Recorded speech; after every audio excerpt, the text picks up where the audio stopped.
Bonjour à tous et à toutes, c'est Pikmin37 et on se retrouve pour une toute nouvelle vidéo sur Pokémon X, tout simplement pour vous faire un tuto pour utiliser le Pokéradar. Alors, pour commencer, avant d'utiliser le Pokéradar, vous devez aller chercher le Pokéradar qui se récupère après avoir battu la ligue dans le labo du professeur Platane. Je crois que c'est à l'avant-dernier étage. Vous le récupérez, vous le mettez en raccourci.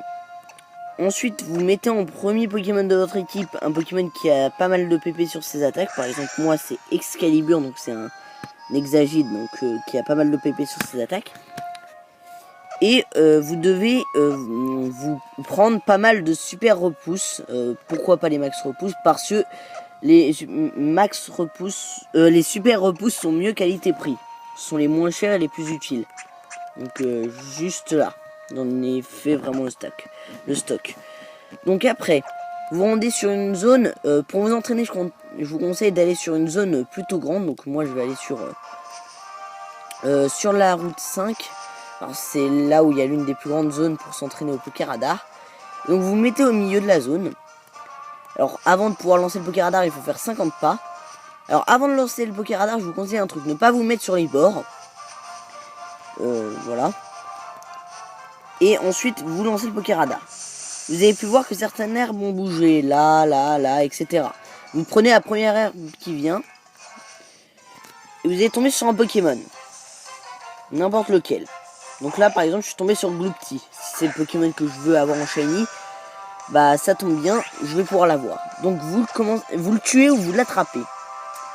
Pourquoi? Parce que sinon, ça brise votre chaîne. Donc là, j'ai déjà eu un Gloopty. Le but, c'est d'aller jusqu'à 40. Alors là, il a raté son attaque, ça m'embête. Donc la coupe. Il est mort. Voilà. Du coup, vous avez réussi à avoir un Pokémon. Et après, qu'est-ce qui se passe? Comme vous pouvez le voir, il y a une herbe qui a bougé là, une herbe là, une herbe là et une herbe là. Alors, quelque chose que je vous conseille, c'est ne pas prendre les herbes qui sont sur les bords. Donc là. Ne pas prendre des herbes qui sont à côté l'une de l'autre.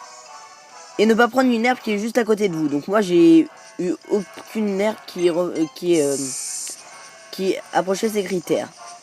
Ensuite, si vous demande de réutiliser un repousse, vous le faites. Après, si vous devez relancer le Pokéradar pour avoir de meilleures herbes, vous courez à un endroit où il n'y a pas d'herbe qui bouge et vous courez.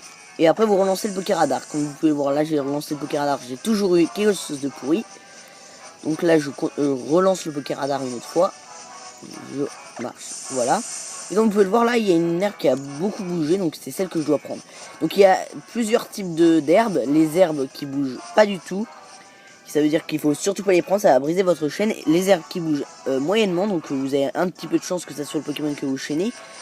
Et les herbes qui bougent énormément, ça veut dire les herbes qui vous donneront très souvent le Pokémon que vous chaînez. Et les herbes scintillantes, celles qui vous donneront un Pokémon shiny. Donc là, je vais prendre celle-là. Normalement, je vais tomber sur un Gloopty. Si tout se passe bien. Voilà. Donc, deuxième Gloopty. Et le but, c'est d'arriver jusqu'à 40 pour avoir le plus haut taux de chance de tomber sur un Pokémon shiny. Qui est de 1 chance sur 200. Après, vous relancez le Pokéradar jusqu'à tomber sur une herbe scintillante. Je pense que j'ai un petit peu tout expliqué. Du coup, j'espère que cette vidéo vous aura plu. Et je vous dis à plus pour une prochaine vidéo.